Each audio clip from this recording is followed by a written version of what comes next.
réalité, dans la vie, toute décision importante est un pari. Acheter une maison, c'est un pari mathématique évident, c'est-à-dire qu'on a investi une grosse somme pour espérer avoir un rendement derrière ou avoir une sécurité derrière. Des paris qui sont moins évidents, mais qui sont pour autant des paris, ça va être par exemple décider de traverser au feu rouge. Traverser au feu rouge, c'est faire le pari de l'impatience, entre guillemets, on n'a pas le temps, contre de la sécurité. Donc c'est un pari émotionnel, si on veut. Rencontrer une nouvelle personne, une personne nous plaît, on décide de l'aborder, c'est aussi un pari, c'est-à-dire qu'on prend le risque du rejet versus une opportunité de vie qui serait intéressante. Se marier, c'est un pari sur l'autre, c'est-à-dire qu'on parie sur une sécurité commune dans le futur versus tout un tas d'autres scénarios qui seraient éliminés de notre vie. Attendre au supermarché, c'est un vrai pari, c'est-à-dire qu'on choisit une file contre une autre et généralement on se trompe. Voilà. Changer de travail, voici un pari qui arrive constamment dans la vie d'une personne.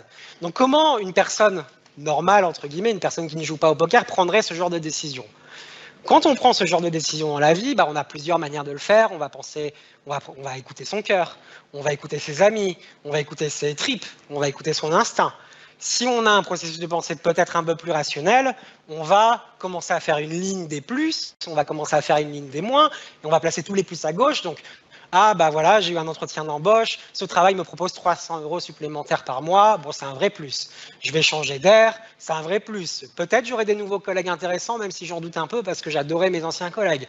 Se rapprocher de la campagne, peut-être aussi. Et puis bah, les points négatifs, j'adore mes collègues, je vais devoir m'en séparer, c'est triste.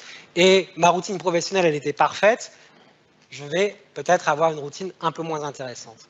Est-ce qu'on peut calculer mathématiquement une décision comme changer de travail? Bah, figurez-vous qu'on va essayer. On a peut-être la formule, alors elle fait peur, je suis d'accord, je vais vous l'expliquer. On a la formule la plus importante du poker, qui est un peu la base de ce jeu, qui est un peu la formule qu'on apprend quand on a 3-4 mois de poker, et qui va nous permettre de prendre toutes les décisions qu'on va prendre ensuite dans ce jeu-là.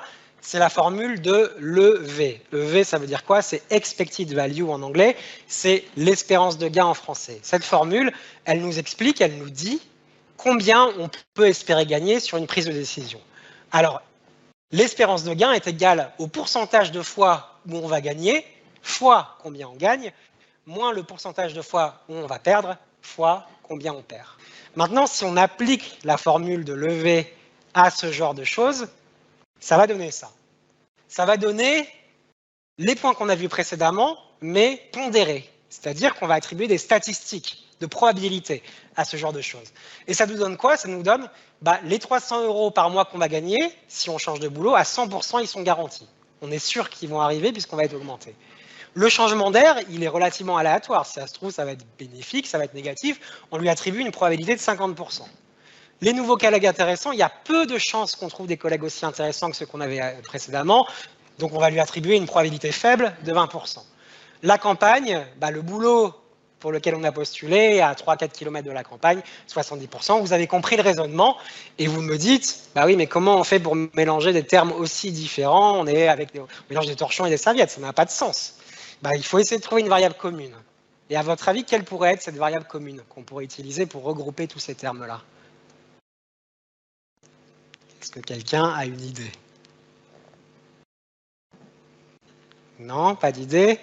Il y aurait une variable commune éventuellement qui pourrait être une valeur monétaire. On reviendrait sur les termes de poker.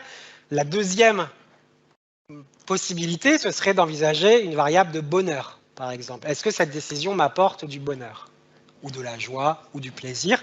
Et c'est ce qu'on va faire ici. On va introduire la variable B, la variable bonheur, et selon notre propre référentiel, c'est là où la formule est intéressante, elle va être variable pour tout le monde, on va attribuer des coefficients. 300 € supplémentaires, moi j'estime que ça vaut 3 unités de bonheur, si on veut. Un changement d'air, une unité de bonheur. La vie avec les collègues, c'est un point qui est important dans ma vie, 2 unités de bonheur, etc., etc. On va pouvoir faire comme en quatrième, c'est-à-dire supprimer des termes. On va arriver à une équation à une inconnue et on va avoir une réponse qui est que l'espérance de ce changement de vie est négative. Donc voilà. Donc il vaudrait mieux ne pas changer de boulot.